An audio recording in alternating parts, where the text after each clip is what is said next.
What's up, guys? I'm out riding, and I pulled over into a cool little park here, actually in Hope Sound, Florida, and I wanted to do a video on my Concours because I've owned it for, I don't know, a while now, and I'm really enjoying the bike. Beautiful machine, just in general. This is a 2009 Concours 1400. I do have a previous video on this bike of when I first received it, and also I did a brake flush and stuff like that on it. But I've put probably not as much miles, to be honest, on it as I wish I have, but I've ridden it probably about 12 to 1400 miles in that range, and I feel like I can give a good, honest review on it at this point. These bikes are amazing. I mean, you have a ton of torque, kind of down low, middle range. This bike makes a lot of torque up top as well. This bike is tuned by Shootaben Engineering, so it does run much better than a stock one would. Stock headers, it has a Delcovic slip-on can, but the previous owner, in reality, I am like the third owner of this bike. But in reality, I'm more so the second, because the second guy that bought it from the first owner, he only had it a couple months and didn't really ride it at all because it was too big for him. But these are amazing machines, and you can get these for a really good price. Now, I paid $5,000 for this bike, and I paid just a little bit more than probably what I could have gotten like a cheaper one for, or like but this one was the best condition shape I could possibly find. I mean, everything for being a 2009, it is spotless. I mean, it has some stuff on the wheels right now because I've been riding it today, but I mean, very good shape. All the plastics have PPF coating on them, like a PPF film, and it's just a nice looking machine. These things are fantastic for just touring. Guys ride around the country on these things. This windshield is the stock one. I had a bigger windshield in my first video, but I've taken it off for the summer because the one thing that is a downside to the 09s, the 2009 Concourses, is just the heat. These do put off a ton of heat onto the rider. So if you're sitting on the bike, you get a lot of heat down in here. As I stick my hand here, you can literally feel it just radiating out of these sides.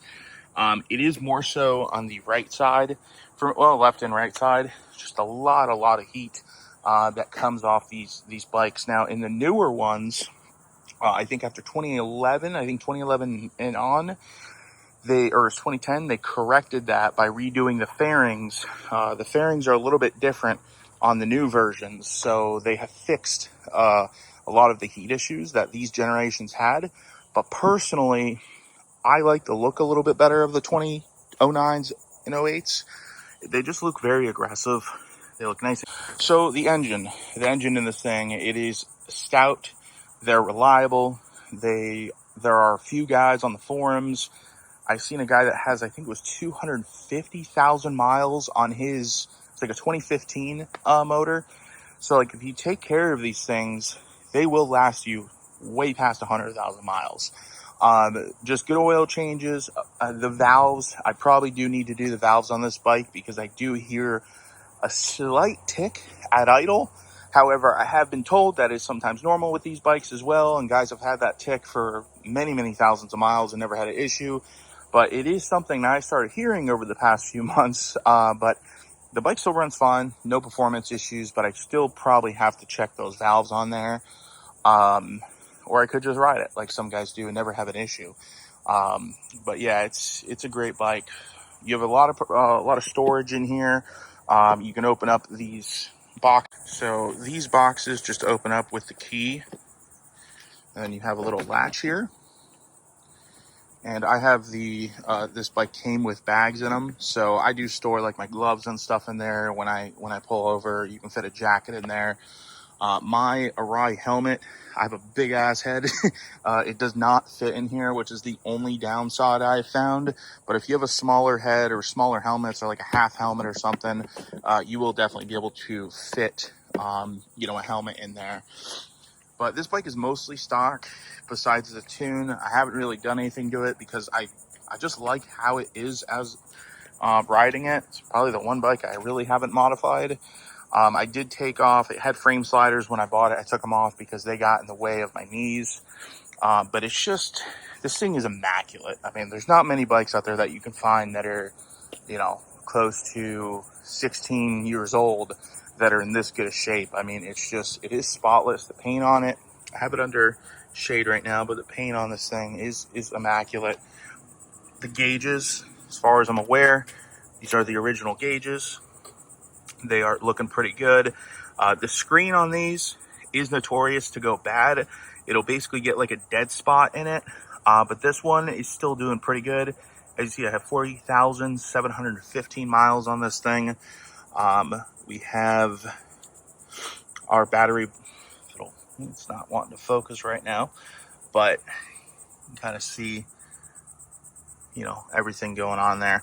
These are very simple, USB-C. The only downside I have with this bike that I wish it had, especially, I mean, 09, I feel like cruise control will start to become a thing. These do not have cruise control on them. So you either have to do just a manual throttle lock or buy an aftermarket electronic vacuum assisted cruise control system. Those cruise control systems tend to be in the $700 to $1,000 range. I know there are some cheaper options out there, but for something that's meant for this bike, they're not cheap. You know, stores a ton of oil. You have a center kickstand, which I use quite a bit. These are shaft driven as well. So when I did my whole service, I did service the shaft drive and everything. So everything's been up to date. Oil change. I did a coolant flush with Kawasaki OEM fluid as well. So that really took care of it. But my final thoughts on this bike, this is going to be a short video, is that if you're looking for a fun, fast, like ridiculously fast sport tourer, sport cruiser, this bike is it. You can easily find these things for like the $4,000 to $5,000 range. They handle extremely well. The first time I rode this, I was pleasantly surprised at how well this bike handles. Compared to my Z900 RS I have, I'll be straight up with you, this bike leans better. It's more confident in turns than my Z900 RS is. Now, the Z900 RS does want to lean over and all that fun stuff, but the suspension on this bike, stock for stock, this has a better suspension and surprisingly, because it's a much bigger bike. This bike weighs, I want to say, around 700 pounds, 680-ish without me on it. And the fact that you can just twist this thing around corners, it wants to fall over, it wants to be laid over, not like completely laid over, but it wants to be leaned over a lot. So it is a lot more confident inspiring for me personally, because even on the Z900 RS, it tends to feel a little squirrely sometimes. And since I changed the tires, it's gotten better. But man, it's such a good looking bike, isn't it? For how old this thing is. I mean, 16-year-old bike. It looks really nice. It looks a lot better with the short windscreen on it as well. I did also put, I can really be able to see everything now, but I did put LED indicator lights and then also high beams as well, low and high beams. Let me just start the bike so I can show you. Make sure we're in neutral.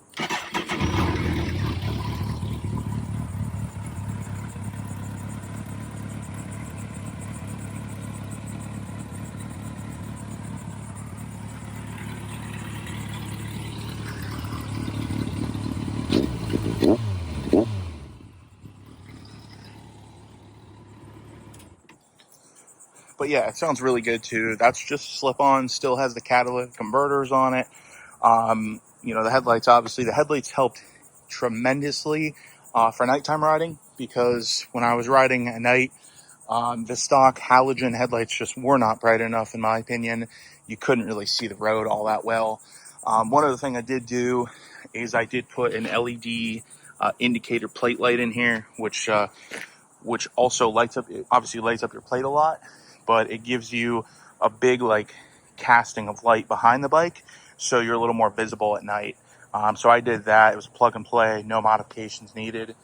Well worth upgrade, in my opinion, for like a few bucks. So stock seat, pretty good, not the best. I would like to get a Corbin seat eventually, but I'm just kind of waiting for the right used deal to come up, because new, you know, there's $600-700 seats. But yeah, overall, amazing bike. If you guys can find one of these in good condition that's been taken care of, and you want something around this style, this is a mix between, like, I would say like a Goldwing and a sport bike. It's like if a Goldwing had a baby with like a CBR 1000 kind of, in a way, or like a ZX14. Like, this is I would say like maybe a step down from a ZX14R as far as like the raw performance, but in trade-off you get a lot more comfort, you get the bags, and you can pick one of these up for like half the price of what most ZX14s are going for. I mean, you can get like a beat up ZX14 for probably pretty low, but for a bike that's been taken care of, maintained, everything's been done on it, there's not much else out there, and these are amazing. I'm 32 years old, so, you know, if you're like, oh, I'm too young to buy one of these things, these bikes are for everyone. Now, I would not recommend this as a new rider because it's a lot of bike, and they are quick. I've had this bike, the highest I've had it so far is 100, almost 140, and I was at the top of fourth gear, or top of fifth gear. So these bikes will hit easily 160, 170. But personally, I don't have the balls to do that at this point in my life. Maybe 5-7 years ago. But yeah, overall, fantastic machines. If you guys see one of these and you're thinking about picking one up, go for it. Definitely look at the differences between the 2009s to like the 2011s, because they did add the link braking system, which I did not want. And there are a few small changes, but other than that, they're pretty much the same bike. So hope you guys enjoyed my little insight video. Thank you for watching, and please subscribe.